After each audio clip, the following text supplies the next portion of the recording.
ఈరోజు వాక్యము ఆదికాండము 45వ అధ్యాయము 1 నుండి 7 వచనాలు.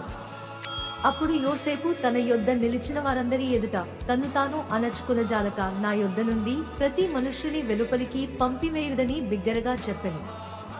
యోసేపు తన సహోదరులకు తన్ను తాను తెలియచేసుకున్నప్పుడు ఎవరునూ అతని యొద్ద నిలిచి ఉండలేదు.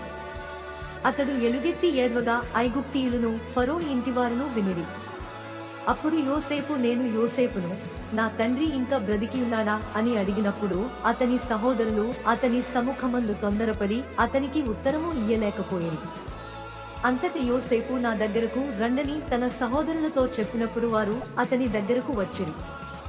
అప్పుడతడు ఐగుప్తులకు వెళ్ళినట్లు మీరు అమ్మివేసిన మీ సహోదరుడైన యోసేపునను నేనే.